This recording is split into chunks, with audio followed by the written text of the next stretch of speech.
Well, good morning. Good to see you this morning. Happy Monday. It's a beautiful Monday morning to get together and study God's Word. I'm so glad that you are joining me this morning. If you're here joining me, go ahead and put a word out on Facebook and let me know that you're joining me. I can't really see it, but I am glad that you're here. And what a beautiful, beautiful Monday morning. Can you believe that we are in day 35 of our lockdown? It is absolutely amazing to me. I know that the federal government came out with some guidelines last Thursday, and I haven't heard anything from the governor of Arizona as to how those guidelines are going to be implemented here in Arizona, or in Pima County for that matter. Although there is a Pima County health guy. I don't know if you've seen him, but he puts out a video periodically on YouTube. If you go to the Pima County Health website, you'll see the links to his videos. I've watched a couple of them. Seems like a pretty decent guy. Seems to know what he's doing. I think all these people are decent people knowing what they're doing. Anyway, we, again, as I said, we are on day 35 of the lockdown. I was just looking at the numbers before we went live, and it looks like here in the United States, we had yesterday 1,500 deaths to put us up to now 40,000 deaths from this. And remember, that's with social distancing, making sure that nobody else is in the hospitals so that we don't overcrowd the hospitals and that sort of thing. I mean, I think if we had not done some of this stuff and some of the worst case scenarios happened, that 40,000 could easily, I think, be 400,000 because this thing apparently grows exponentially. And, what is the value of 400,000 or 1 million deaths in the United States? It's pretty high. So while we are, taking a huge economic impact for this, the life saved impact is a great thing. So I don't know anything more than that. I think today we'll find out some more things. I'm sure the governor of Arizona has digested this. The Pima County health officials have digested the guidelines that came out. So hopefully we'll find out when we as a community can start getting together in various locations and doing various things. I'm guessing that the last thing I remember was you couldn't get together in groups of 10, and then they shut it all down. Groups of 10 or less were okay, and then they shut it down. So I'm guessing that they'll follow the reverse path. That once we see we're on a downward trend, once we see that we have the protective equipment and the hospitals are not full, that we could get together in groups of 10 or less. And then that'll probably go on for some time, and then maybe 50 or less or something like that. So I think we're still probably going to be in this for a few weeks. It might even be as long as a month. I don't know. But I've heard that some large venues are not going to continue meeting the large venues until 2021, which is just absolutely amazing to me. Now, the one thing that could be on the horizon is I know that there are a lot of agencies around the world that are doing the gold standard tests on various drugs and treatments to see if that can possibly help us. We know that there's at least 4 very promising ones here in the United States. Whether or not they end up being promising, I don't know. But hopefully one of those would be able to find a solution, and then maybe we could even really relax some of the social distancing altogether. I don't know. But my prayer goes with everybody that's a leader that has to make tough decisions in this time. My prayer is with all the people who are sequestered at home. For some of you, this is like the greatest thing ever. It's like the best thing since sliced bread. For people like me who like to be around other people, this is just driving me nuts. So I'm just glad to be with you here this morning, and I pray God's blessings on you as we continue to go through 28 days of Matthew. So we didn't meet yesterday. We had a worship service yesterday, but we're meeting today. We'll meet through Friday.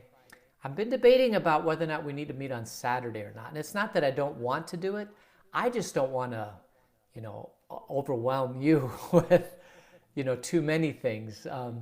It's probably nice to see my face once in a while, but to see it every day, I wonder if that's too much. So if you have any thoughts on that, go ahead and send me an email or put it on Facebook. I am going to put my email up Again, david@hookcentral.com. I am checking to make sure I'm still recording. If by chance the recording stops and I don't notice it, send me an email at david@hookcentral.com, and hopefully I will see that come through and we can figure out what's going on.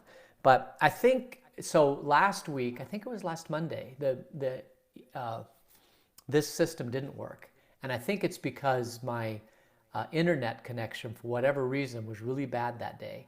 And I think it broke the connection, and then that's why it didn't work, and it didn't record anything. But I'm doing redundancy so that I could at least get it up to YouTube or repost it onto Facebook later on if this particular system falls apart.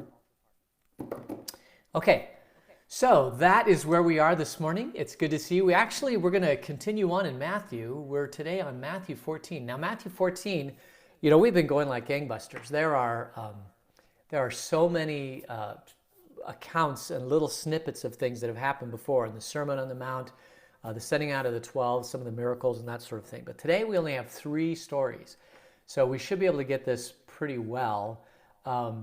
And each of these stories have an important point, and so I'm looking forward to sharing those with you this morning. So the first account that we have out of Matthew 14 is about John the Baptist again. And so we're going to start reading at Matthew chapter 14, verse 1.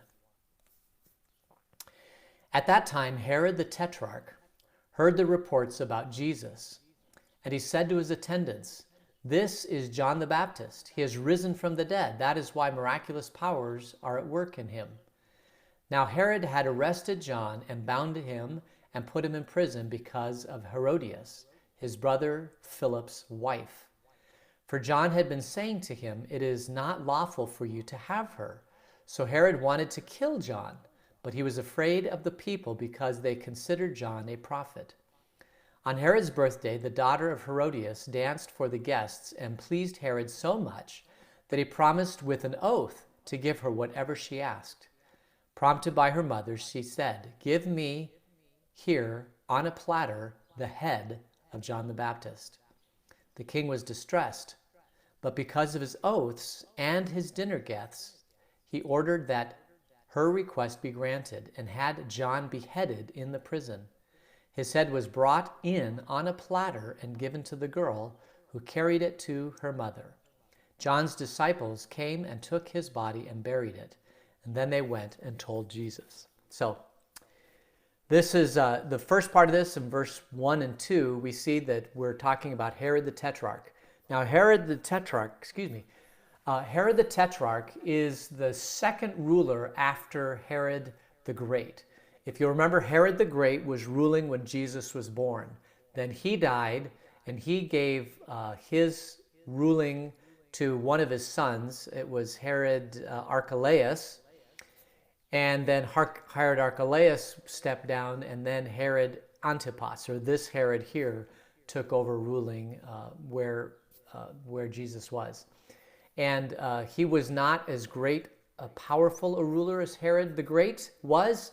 I think he ruled a smaller amount of this region as opposed to Herod, who ruled a larger amount of this region.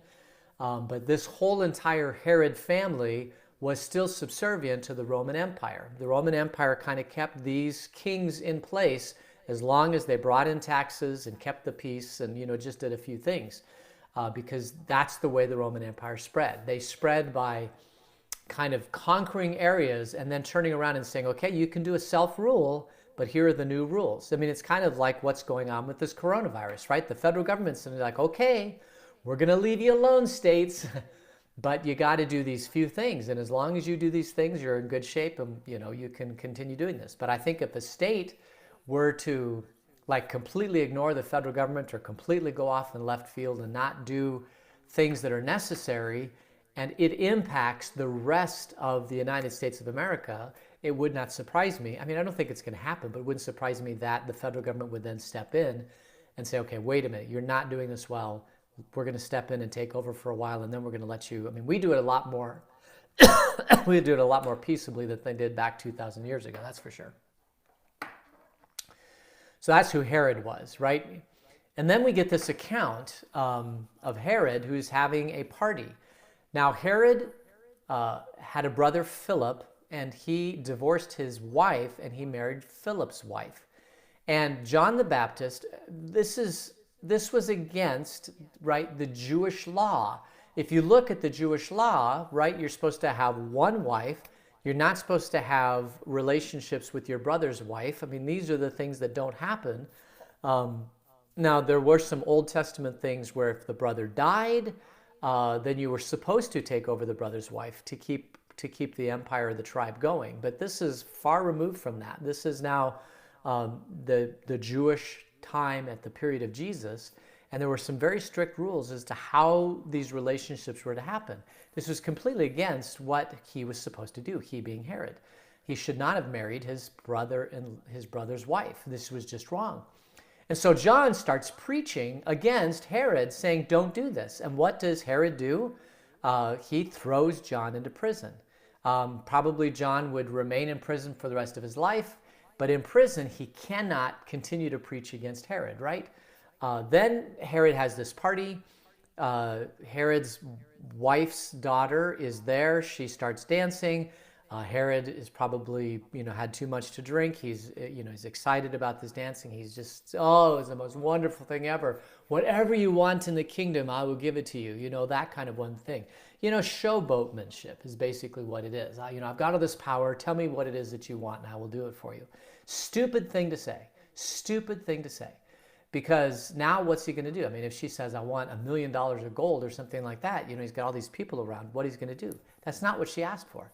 She asked for her mother, who did not like that that John the Baptist was preaching against her.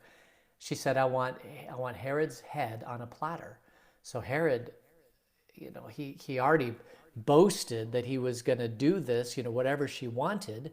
And so basically he has no choice. The guests are there. He put an oath out there. He said, I will do whatever you want. And so she takes him up on that. She says, I want John the Baptist head on a platter.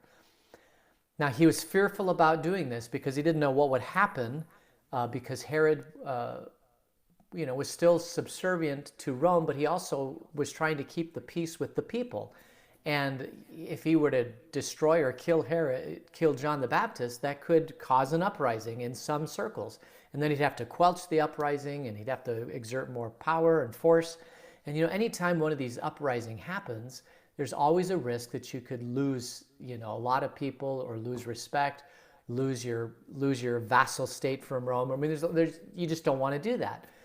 So Herod weighs the risks of what's going to be the impact if I kill John the Baptist, a political calculation, right?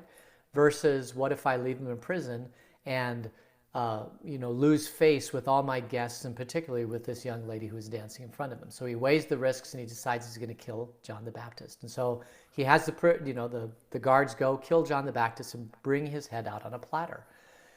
And every time I hear stories like this in the Old Testament, I mean, in this New Testament period, it just amazes me at how callous and how the world today is so, I believe that the world today is so different from what it was like 2,000 years ago. But, the fact is it's not really. There are probably rulers around the world today that would have no second thoughts, no reservations to going and killing a political foe at all. This stuff happens all the time because when you are in power, the most important thing that you can have is power. And you will do anything to maintain that power if you have it, and including killing your political enemies. Here in the United States, we don't see this very much.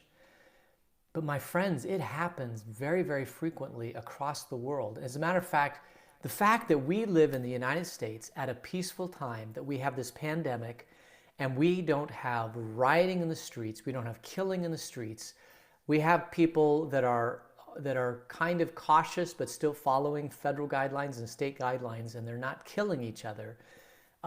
It happens so few times in the history of the world because by far the most of the world's history and most of the places around the world, death and destruction by people in power is just commonplace. And it does happen around the world today.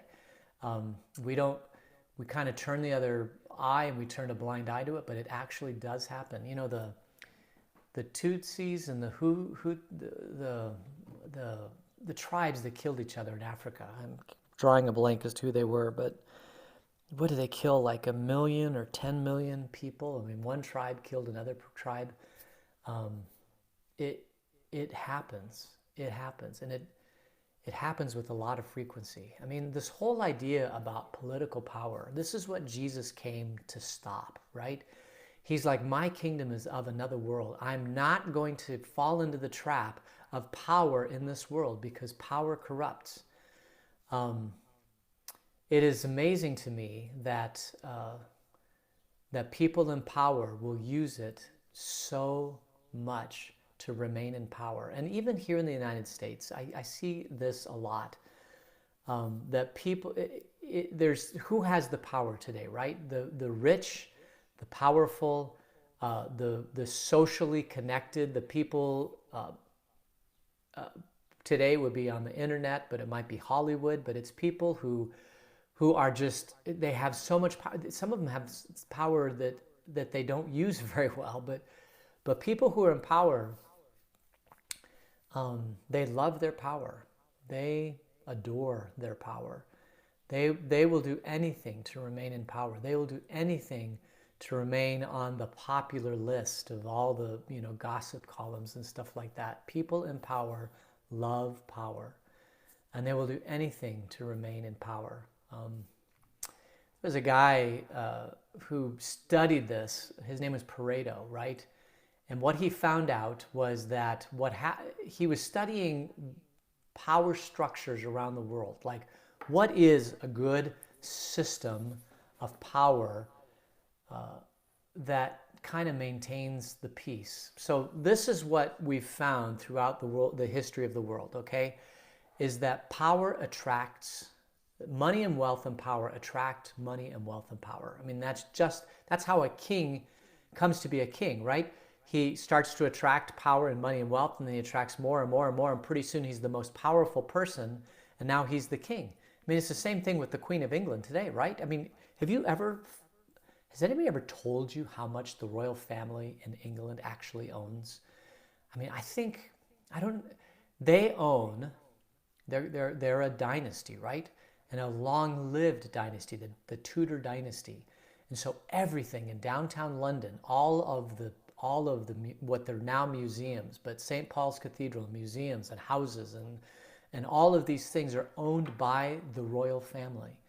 And it was so much wealth, the crown jewels, right? And all these properties and all this was so much wealth that you couldn't almost even calculate how much wealth it was.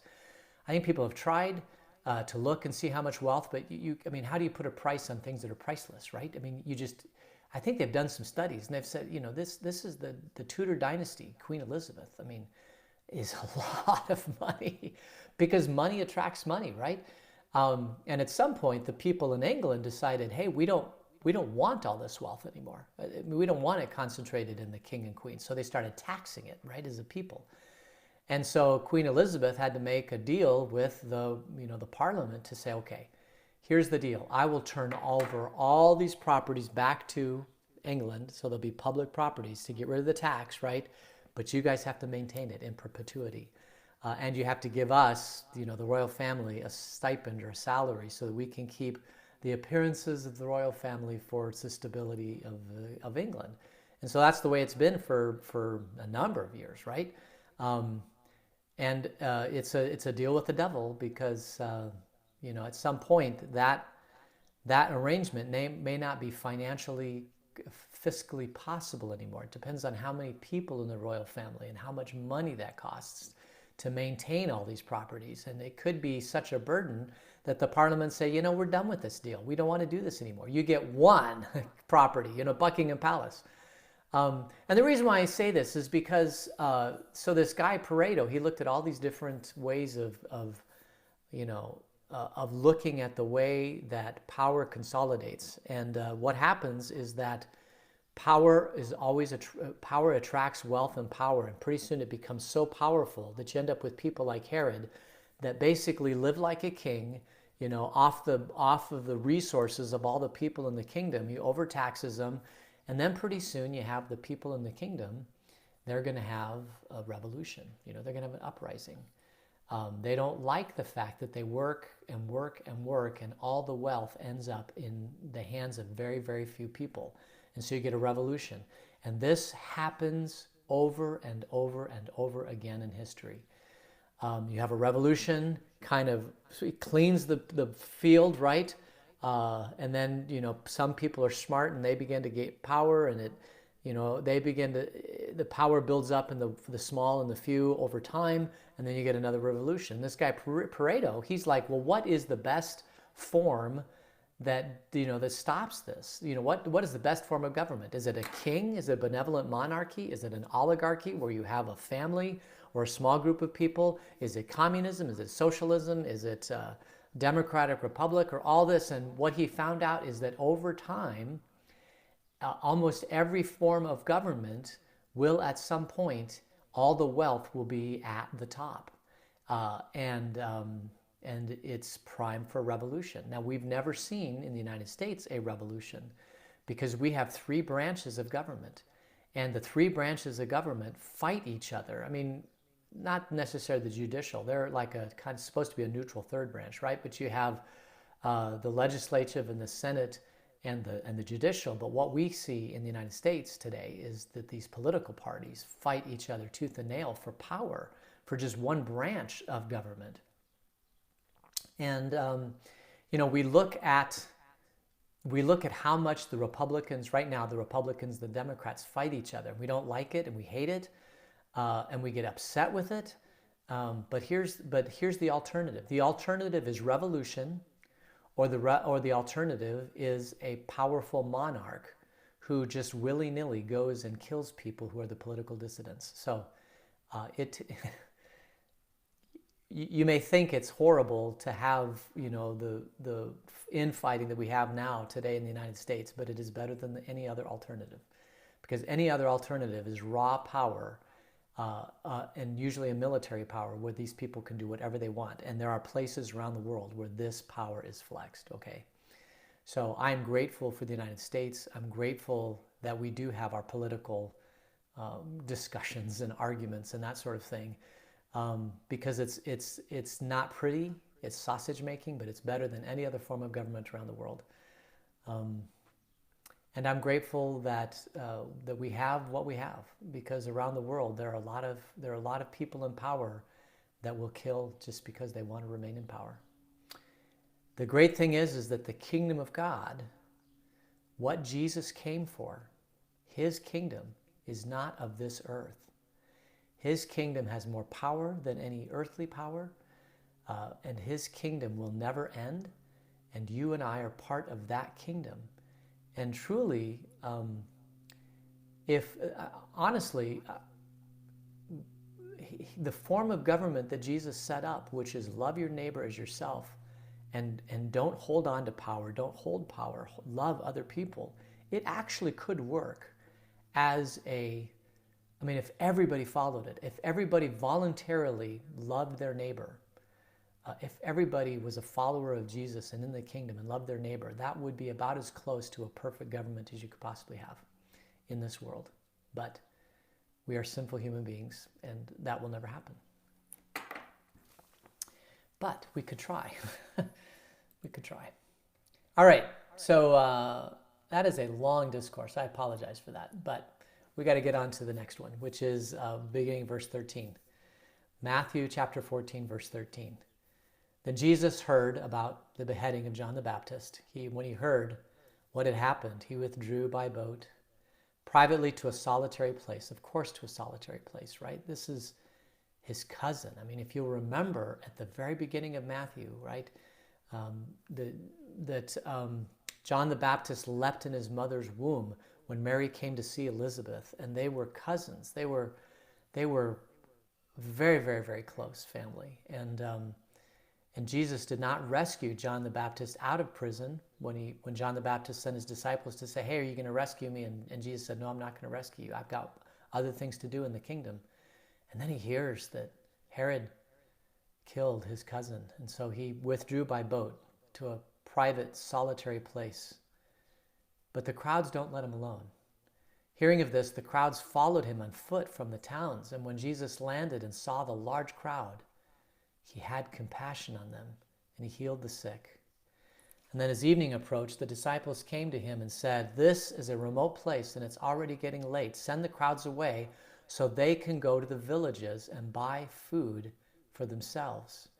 And just think of how, first of all, his cousin died. He's emotionally drained. He's been healing all day. He steps off the boat, and the disciples are like, "Send everybody away, right? We haven't eaten all day, and you haven't rested all day." But Jesus had compassion. He had compassion to the crowds. And so as tired as he was, as exhausted as he was, as emotionally overwhelmed as he was, as hungry as he was, he said, "No, we're going to feed these people." And so he did that. And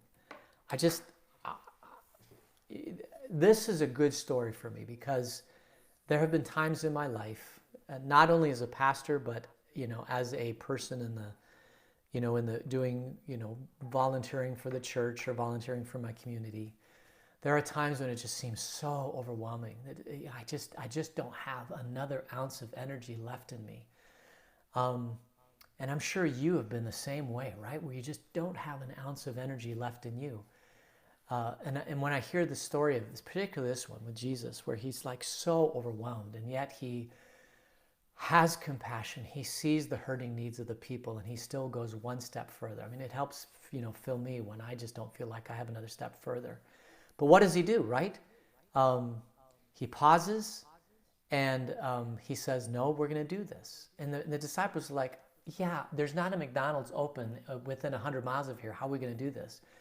And Jesus says, "Let's figure this out." And so that goes on. Verse 16. Jesus replied, "They do not need to go away. You give them something to eat." "We have here only 5 loaves of bread and 2 fish," they answered. And then he says, "Bring them here to me."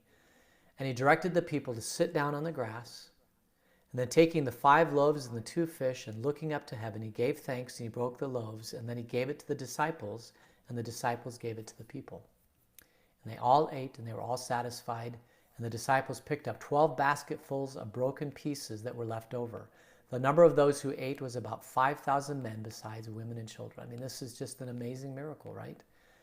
Probably one of the largest miracles that Jesus does. He takes the 5 fish, the 5 loaves and the 2 fish, and he holds it up to heaven. He blesses it and feeds 5,000 men, and not including women and children. I mean, I think Jesus did some of his best work when there was nothing around, right? We do our best work as a church when we have to rely on the power of God, right? We want to plan. We want to make sure, that everything's covered. We want to make sure that we've got enough money. We've got enough resources. We've got all the, we want to do these great plans to make sure that everything balances out. But I tell you, my friends, the best work that Jesus does, the best work that God does, is when you don't have all the resources, right? You don't know where the next meal is going to come from. You don't know where the next rent check is going to come from. When I look back at the history of our church, Christ Lutheran Vale, I can't tell you when we first started it. Okay, I was a civil engineer working in a civil engineering firm, a company. We had to, die by the budget, live by the budget. Cash is king, right? If you don't have cash for the next payroll, the whole thing falls apart. I mean, these are the things that you live as when you are managing an engineering firm, and you plan for the worst. And when things even start to look like they're going downhill, you start looking at how we're going to cut costs and what things are we going to buy, what things are we not going to buy. You cut things out of the budget. These are things that you do. You cannot, in a church, it's a little bit of a different beast. And it took me a long time to realize how much of a different beast the church is.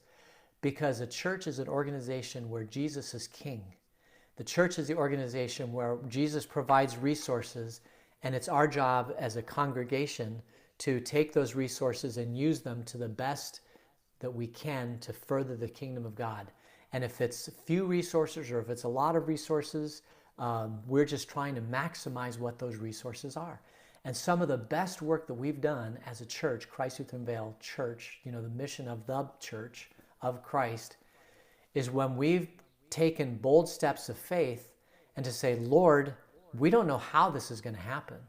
We don't know how this money is going to come in. We don't know how this project is going to finish. But we're relying on you because we know this is the next thing that you've called us to do. I just look back at all the bold steps that the congregation has taken and how God has been faithful. We've been together as a congregation for 15 years. We've never missed a paycheck. We've never missed a rent payment. We've never missed anything that we felt necessary, that we knew that was a requirement for us. We've never missed a single one of it in 15 years. And I think that is just a huge blessing from God. And I worry sometimes about what happens, when we build our building and everything's comfortable and we put everything in a budget and we don't take any more big, huge leaps of faith because we don't need to. And I think that's when a church starts to go on the downward trend, right? When everything's comfortable and you don't have to make any more leaps of faith. God can do amazing things in the midst of his people, in the midst of his congregation. And I think it's incumbent upon all of us as leaders in a congregation to continue to push, to make steps of faith, to do the work that he's called us to do. He's called us to spread his gospel, to make disciples in the world around us. And that requires steps of faith and doing things that we don't feel comfortable with. And we don't know where the money's going to come. We don't know where the resources are going to come from. We don't know where the people are going to come from. But God calls us to do that. And so we do. We take steps of faith and we rely on him that he's going to bless it. I've always said, and I've said this to every board when we started, that if you do the right thing for the right reason, if you do the right thing, if God is calling you to do something, and it is for the right reason, it's not for political gain, it's not for personal gain, it's not for power, prestige, it's stuff, it's Jesus stuff, right? That you know in your heart that this is what God is calling you to do. If you know that that's what he's calling you to do, and it's not for me, it's for the kingdom, and you do the right things for the right reason, I believe that God will bless it. And I have not seen yet a time that God hasn't. I'm so grateful for where we are at Christ Lutheran Vale, because we have done some amazing things. God has done so many amazing things in our midst. And I know that he will continue to do those amazing things. And he will provide what he needs to provide for those amazing things to happen. Here in the feeding the 5,000, they had 5 loaves and 2 fish, and God held it, Jesus held it up and said, Lord, bless this, and it was a miraculous thing. These are the things that inspire me in our congregation. Jesus looked around, he saw what resources were available. He committed everything to God. He said, we're going to get organized here. We're going to see what resources we have. We're going to divide it up. We're going to feed the people, and we're going to rely on God to do it, and God did it. It's just an amazing story. God does the miraculous from simple things. Simple things. All right, last story. And this, unfortunately, we have a few minutes. I preached on this when we first started into the lockdown. I had a whole sermon series on baptism that we were in the middle of. But knowing that everybody was worried about what was going to happen, what was going to happen, I went to my favorite story. I preached on this, my favorite story in all of the New Testament, and it's this one of Peter walking on the water. And so there is a sermon out there, only 5 weeks old, that even talks about this and the coronavirus. You can go back and look at that if you want to, but I'll try to summarize it. This is verse 22. Immediately then Jesus made the disciples get into the boat. So he's just fed the 5,000, he gets in the boat, and go on ahead of him to the other side of the lake. And while he dismissed the crowd, so Jesus dismisses the crowd, he's fed them, both spiritually and physically. He gets the disciples. Jesus just needs some alone time by himself. That's all he needs. Um, and he needs to spend time with God. He needs to refresh his batteries. He needs to refresh his bucket. So he sends even the disciples away. And after he dismissed them, Jesus goes to the mountainside by himself to pray. And people know I love to go into Cienega Creek to pray. This is how I fill up my bucket. I spend time with God. And, other people, it's different things. But for me, it's spending time in the presence of the creator of the universe that really fills up my bucket and gives me power and strength for living. So he went to the mountainside by himself to pray, and then later that night he was there alone, and the boat with the disciples was already a considerable distance from the land, buffeted by waves because the wind was against it. And shortly before dawn, Jesus went out to them walking on the lake. When the disciples saw him walking on the lake, they were terrified. "It's a ghost," they said, and they cried out in fear. But Jesus immediately said to them, "Take courage, it is I. Do not be afraid." "Lord, if it's you," Peter replied, "tell me to come to you on the water." "Come," he said. Then Peter got down out of the boat and walked on the water and came towards Jesus. But when he saw the wind, he was afraid, and beginning to sink, he cried out, "Lord, save me." And immediately Jesus reached out his hand and caught him. "Oh, you of little faith," he said, "why did you doubt?" And when they climbed into the boat, the wind died down. And then those who were in the boat worshipped him, saying, "Truly you are the Son of God." And when they had crossed over, they landed in Gennesaret. And when the men of that place recognized Jesus, they sent word to all the surrounding country. And people brought all their sick to him. And he begged him to let the sick just touch the edge of his cloak. And all who were touched it were healed. So, the disciples are out in the boat. The winds and the waves come up. And all of a sudden they look and they see this ghost. And they're afraid, right? And what does the ghost represent? To me, the ghost represents the unknown of the future. Here we are in this coronavirus lockdown. And sure, there's a shortage of resources. For some people, there's a shortage of money. But I think the biggest thing coming out of this whole lockdown is that we know that the world is going to look different. The way that we conduct meetings, the way that even the way that we do things at Christ Lutheran Vale, I know we're going to change because of this. I don't know how they're going to change. I don't know. But I think people are going to demand some sort of changes because of this. And I think that we just don't know how this is all going to change in the world around us. And so many industries are going to figure out different ways and new ways to do this. And the big one I can think of is education. I think education is going to change dramatically because this tool called the internet is so powerful. A lot of these teachers are able to do things. A lot of the kids are able to get their classwork done in less time. And education has always been one of those large things that has a lot of power and influence. And so they don't make the little changes day to day that they need to make to keep that business going properly. I think the medical field is going to change. I think government's going to change. I think there's a lot of changes and people are afraid. That's the ghost. They can see out into the future and know that something's coming at them and they have no idea what it is. But what's coming at them is Jesus, right? In the boat, they see that it's Jesus, and Jesus calms everything. And then Peter has this bold step, and he says, "Lord, let me come to you." And Jesus says, "Come." And Peter gets out of the boat, walks towards Jesus. There are times when Jesus calls us to take steps of faith. And I love it when Jesus calls us to take steps of faith. Why? Because we get to walk on the water. We get to take steps of faith and see how God comes along beside us and helps us in those moments of faith. And the most miraculous times that I've seen in my life are times when God said, "Take a bold step of faith."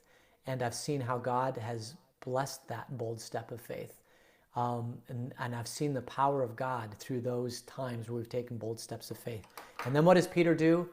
He takes his eyes off of Jesus and he looks and sees the situation and he begins to panic and he begins to sink. So if you take a bold step of faith, if a leader of a company takes a bold step of faith, if a congregation takes a bold step of faith, if whatever, when you take bold step of faith, take the step of faith. Don't be double-minded. Don't look back. Just take it and ask God to bless it. And don't take your eyes off of Jesus. But even if you do, even if the bold step of faith falls apart and you realize, oh my goodness, why did we do that? Or why did this happen? Know this, that Jesus has you. He reaches down, he pulls out Peter, and they get back in the boat, and he calms the wind and the sea. I mean, when you are in the kingdom, Jesus has you. He grabs a hold of you. He never lets you go. That is the greatest gift to know of anything. I still don't know how people make leadership decisions. You know, particularly when you are leading a large group of people, like a governor or a large corporation or whatever. I mean, how you cannot do this without having faith, I think, is a hard thing. For me, my faith that God is going to make everything, hold everything in his hands, never let me drown, it's been a blessing to me in my life as I've taken bold steps of faith. And I don't take as many as probably some of you do, in your jobs, but I have taken a few. But I can take bold steps of faith because I know that Jesus has got my back. And, with Christ for me, who can be against me? We looked at that at the sermon yesterday. If Christ is for me, who can be against me? Well, nobody. Because Christ is for us, because we are in his kingdom and we are his precious children. All right, so I think I'm going to leave it there. Thanks for joining me this morning. As we close today, would you join me in prayer? Gracious God, thank you for the example of feeding 5,000, and thank you for the example of Peter walking on the water. Lord, both of these stories show us that you have power. You have incredible power over this world, and your power is available to us through your Holy Spirit. It's available to us to help us fight the battles of life, to take bold steps of faith for you. Lord, grant us your wisdom, grant us your peace, and grant us your power. And until we meet again, keep us in your grace. Amen. All right, so once again, thanks for joining me today. And we are going to get together again tomorrow at 8 o'clock. And thank you so much. If you like this, share it with your friends or whoever. And I will see you tomorrow at 8 o'clock. God's blessings.